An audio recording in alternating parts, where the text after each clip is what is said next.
I'm Kristen Bontrager. I am the director for the Parkville Nature Sanctuaries. So we have the big nature sanctuary you may be familiar with, Parkville Nature Sanctuary, 116 acres. This little beauty that we're at right now is called the Sullivan Nature Sanctuary. It is two sides of a trail on Rush Creek, which we did just see a very large gar in the creek, so it's very exciting stuff over here. The purpose of us being here today is to highlight the Healthy Woodlands for Parkville grant that I'm working on with the Department of Conservation.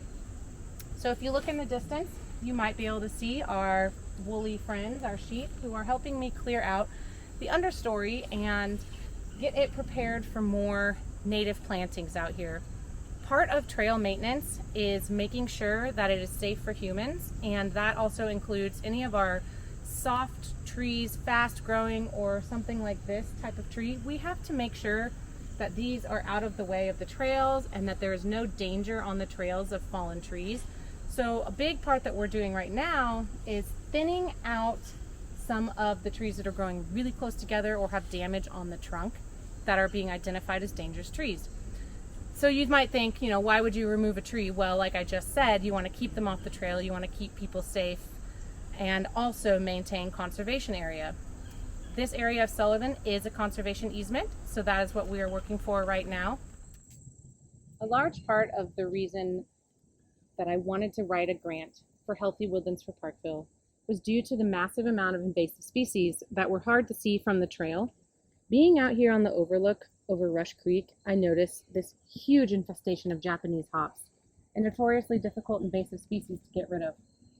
On areas we have beautiful native jewelweed, which the Japanese hops have completely taken over their habitat. So that's something I'm trying to work towards, is to eradicate the invasives over here so that the natives can come back and provide an actual habitat. You'll notice that many of these natives or invasives don't actually have any flowers on them currently and are not providing any fall pollen for the critters that actually need that for staying alive over the winter. We also have winter creeper that has taken over many parts, and there's honeysuckle that's very difficult to reach. This has all been a big challenge, and is something that will have to be addressed in the spring. One method that we are going to work on eradicating the Japanese hops is to pull out kayaks and get an aquatic safe herbicide and just spot spray as we go, get what we can from the trail, do some hand removal. And part of the Healthy Woodlands for Parkville grant is that we received 75 saplings as well. So I've got a bunch of flood-tolerant species that I'll be planting in place of the invasive species so we can reestablish that habitat over here on the banks, which will also help us with our erosion control and any sort of stormwater runoff, as this is an area that is used for flood control in case the Missouri River comes up and risks flooding the city of Parkville again. Kristen, tell us about Sullivan and a little bit of the history of this space and how you began to develop the program that we're witnessing today. The Sullivan Nature Sanctuary is 8 acres. It's divided up into more like 3 parcels, but it's 4 parcels, seeing as the creek disconnects us. So we've got on the most north side designated parkland. So we are going to add trails, benches, and signage over there to make our trails more connected and a little bit longer, so it's more of a place that people want to come visit. The area that we're standing right now is a conservation easement. So this will be held in conservation for perpetuity, which is a great thing for us. We have been planting trees for the past decade out here. This was donated several years ago, multiple decades ago. So this has been in the Parkville family for many generations. This area is beloved by quite a few, visited all the time. Volunteers will come out here and plant their own plants. And part of the draw of Sullivan Nature Sanctuary is that it is a quiet area, and it is a nature sanctuary, and it is the only part of nature sanctuaries in Parkville that you can actually bring your dog to. Many people really are disappointed when they can't bring their pup into the Parkville Nature Sanctuary, and they are thrilled when they realize that this is an area that they can actually walk and see nature and view the creek with their dog and share it with them. So if you look over here, this is our south side of the trail, and this is what our north side looked like beforehand. We have, unfortunately, quite a bit of winter creeper. You can see the smilax, also known as greenbrier. And there is poison ivy, and while it is native, we do have to manage both wildlife and humans. This is a trail for people. We've got a lot of, being in bottomland river area, we've got a lot of trees really close together. They're softwood, fast growing. So you'll see all these silver maples back here and box elders and more mulberries, and you can count ever. We've got Bradford pears. We've been working on all season to get rid of them. I think this is more of a Bradford pear nursery than anything. So this area is something that takes a lot of work and kind of led me to want to reach out and work with the Department of Conservation and propose a healthy woodlands project. So earlier this year, I decided that it was time to spend more of my time and management focus here at Sullivan Nature Sanctuary. So I did what every good land manager does first. I reached out to the Department of Conservation. I contacted our community forester, Taylor Neff, and she walked out here with me, and we identified all of the potentially hazardous trees that we could cut down and all of these other spaces for opportunity. And so from there, I had the beautiful idea with a friend of mine to reach out to a good oak to get some sheep out here for grazing. They have done a remarkable job. All of this area has been cleared in less than 2 weeks. And so this is kind of like clearing what I would say, a disaster site almost. Really, they come in and they get out all the rubble, and now I can come in here and I can start rebuilding the building. You'll see all of these trees over here. These were installed due to the Platte County Prosecutor's Office reaching out for a volunteer workday. My first thought was, I don't really have anything for anyone to do. And then I come back to our Healthy Woodlands for Parkville grant that I'm working on with the Department of Conservation. I was like, I've got 54 trees that I have 0 time to plant. So the Platte County Prosecutor's Office came out here with me, and they are also part of the reason that are helping, rebuild the disaster area. So we've got high quality native plants that will thrive out here.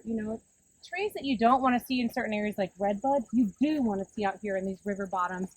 So we've got things that will create habitat for the next, hopefully, 100 years to come. And adding some biodiversity, not only of species, but of age.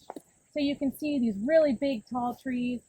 Once all of these that are of a similar age die out, what are we going to have? Well, luckily, we are going to have these teenager trees, as I call them.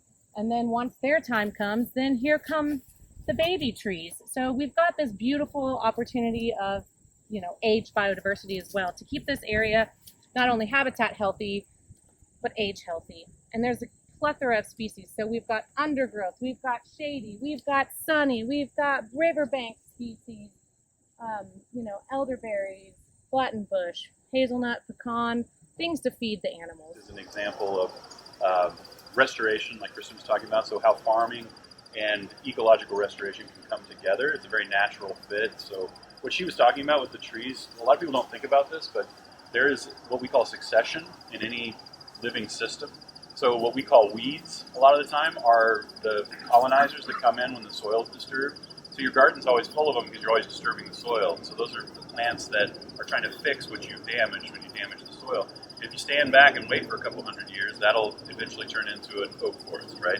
So this bottomland is filled with those fast-growing weeds of the tree world, right? So they only live for 75 or 100 years. When compared with the oaks that might live for 400, they're just the babies that are coming in and fast-growing. So Kristen is very intelligently coming in and trying to push that succession level because this is a disturbed habitat that humans have messed up. There's a lot of ways to do that. You can run a skid steer in here and grind down these trees, right? You'd use diesel fuel, you'd tear up the soil while you did it. We're using the sheep because it gives the sheep a really excellent quality of life. So we make meat that's ethically raised, and the sheep are happy doing it, and it's fun. Like, you guys will get to interact with them today. They also fertilize, weed whack, and mow as they go. So when we came out here, this was so choked you couldn't walk in it. We wanted to plant trees. Well, what do? Well, we come out and weed whack it out, or we just send these guys in. They have fun clearing it every day, thin out some trees to let some light in, and now we'll be able to work in there. So that's basically the process, and we do this on various farms and acreages in order to improve the quality of the habitat, both for animals in the wild and animals on the farm. So that's what you're seeing here. If you have more questions about it as we go, I'd be happy to talk about it. When we're cutting trees and things, we can throw them to the sheep and let them eat. They love eating the leaves off the plant. Well, my name is Jacob Canyon. This is our flock of hair sheep here in Sullivan Park in Parkville, Missouri. We're having them remove invasive species and do timber stand improvement. They're our best employees, the sheep over there. So, lots of people will use goats for this kind of work, and that's great. It's definitely preferable to a machine that uses diesel and is going to create soil compaction and do all kinds of bad stuff to the environment. But we prefer sheep for a couple of reasons. The first, and frankly most important one, is that they're just easier to work with. So people who work with goats will tell you that you need a watertight fence to keep goats in. Sheep are nice because they don't climb. They stay on all fours. And that actually also gives us more control about how they graze and what we do with them. So not only is it easier to keep them contained in the fence, but it means they're not climbing trees, they're not eating everything down to the ground. They have a certain level where they like to feed. And so if we have saplings or less desirable, saplings of invasive species or less desirable species that we want to thin out, we can cut those down, lay them down, the sheep just eat them. So it just gives us that much more control. They're used to this and they know what's going to happen, so they line up like a dog waiting for the food bowl. All right. So just walk it this way and then pull that post and they should just come right through. With the big flock, we say, "Hey, ladies!" Ladies. Yeah, they call back. Yeah. Come Hey, boys! on Come in. on, boys! Come on, sheep! Come on, guys. Come on, sheep! Just pull the fence back so they're nervous about it. There Come you this go. way, boys! Come on! There Once we one go. goes, the rest of them will figure it out. Come get some tasty treats. Eat that Johnson grass.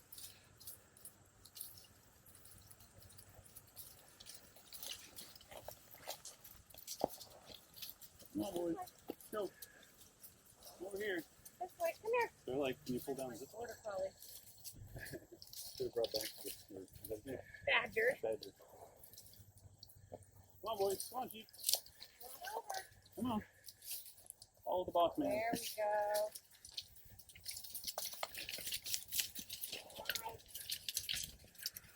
go. Hooray! So the first thing they'll do is run and check the whole edges out. Oh, you can just do that. And see what they've got available and kind of find all their favorites. And then once they've kind of figured out where the borders are, then they'll start grazing. I love that they eat the Japanese hops. That's been a huge problem out here. Yeah, they munch it. I love that they don't really eat this goldenrod.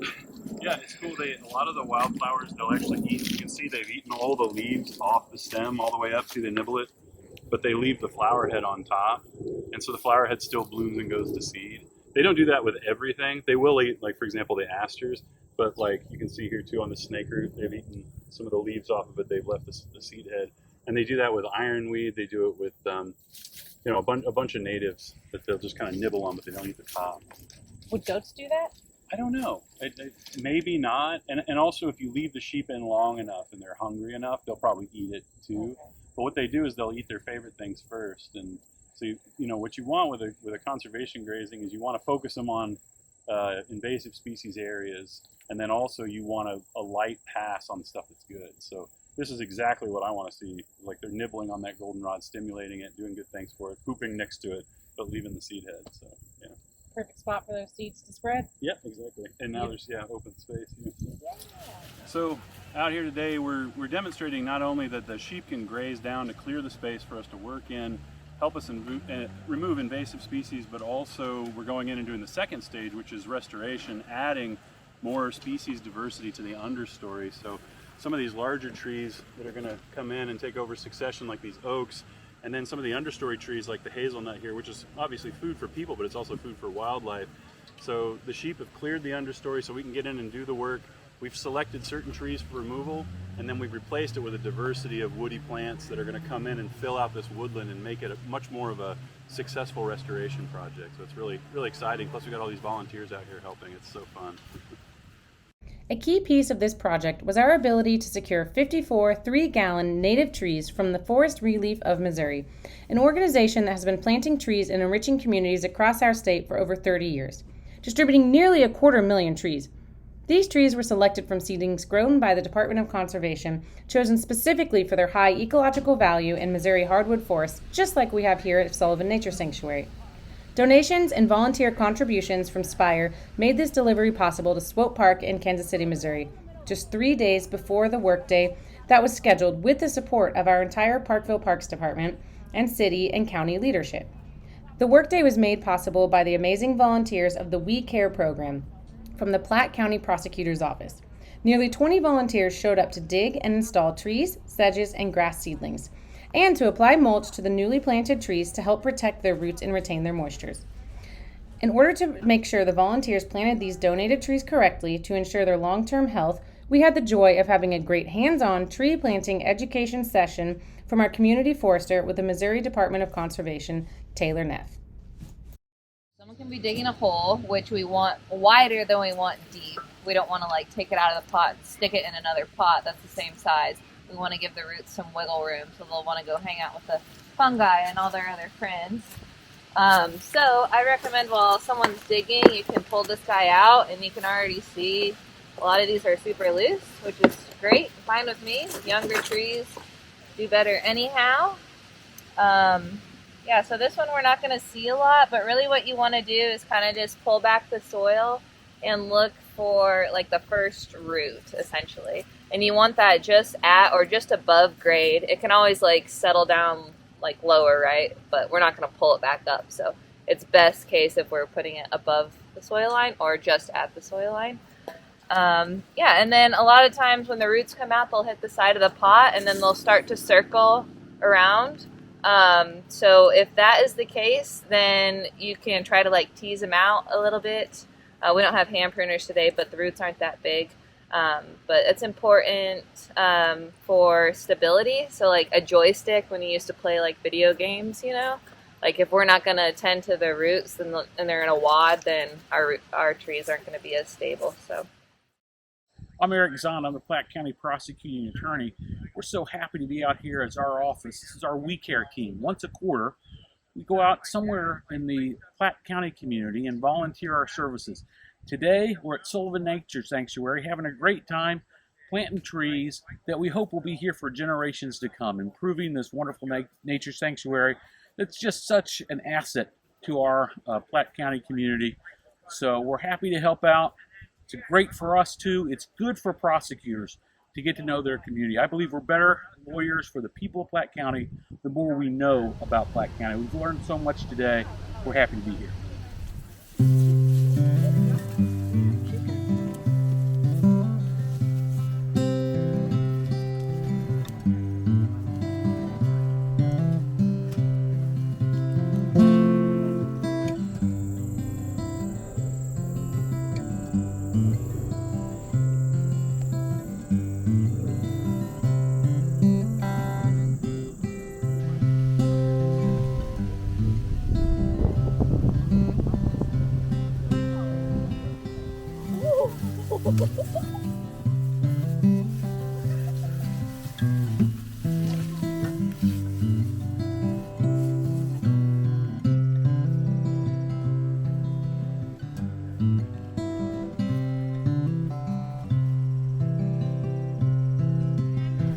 This parcel that we are on is a conservation easement, which means it will be held in conservation for perpetuity.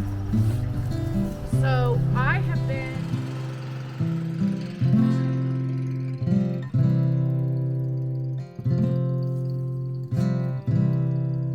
gotta want it somehow. I'm Kristen Bontrager. This is the Sullivan Nature Sanctuary.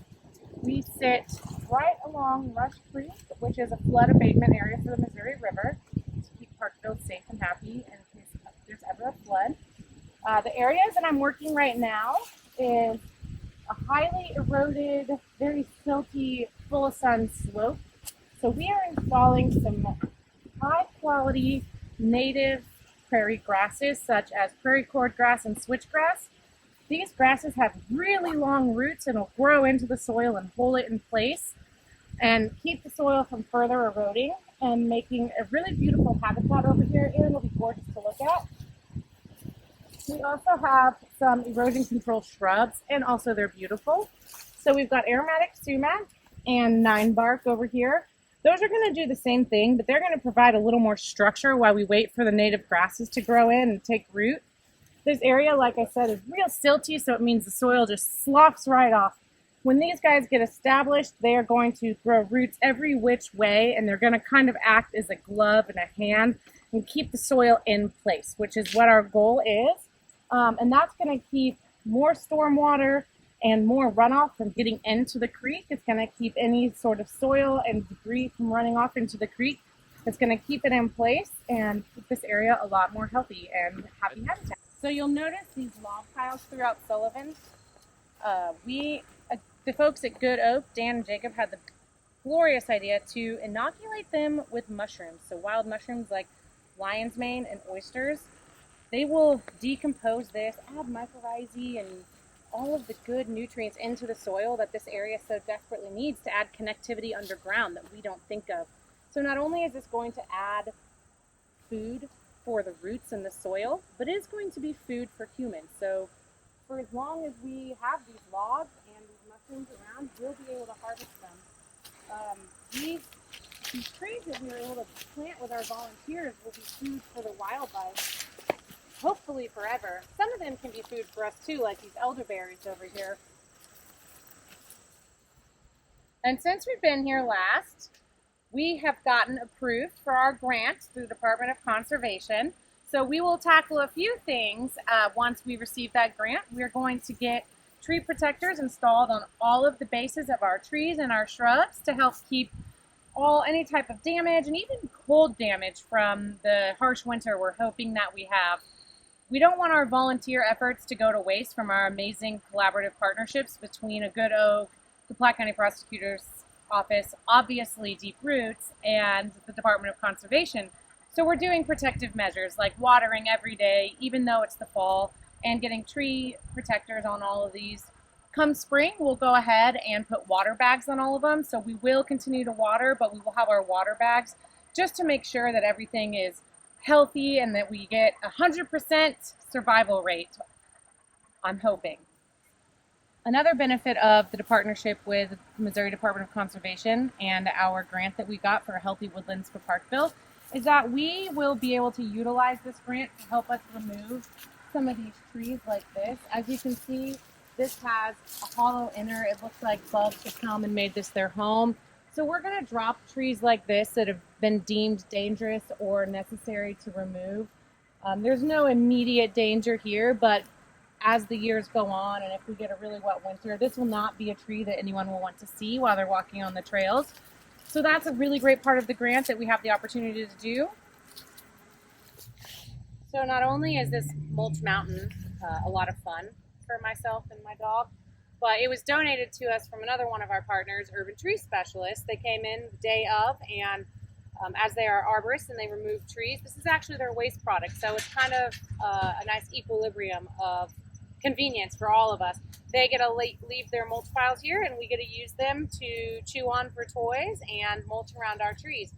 And since we've got such big piles left over and we've got much more cleared space now, the entire Parks Department is going to work together to remulch the trails and actually add about half a mile to a mile more of trails over here. So while we still have a little bit more work to do out here, like removing some of these bigger brush piles, we have had, someone's already helping me here, we have had a lot of progress out over here, and just another reason that it's so important that we spend time on maintaining our partnerships and volunteer labor.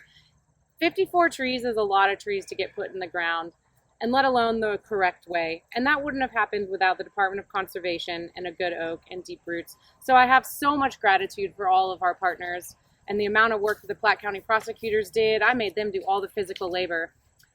And now we get to sit back and we get to relax, know that our grant has been processed. We've got helpers all over the place, human and dog kind.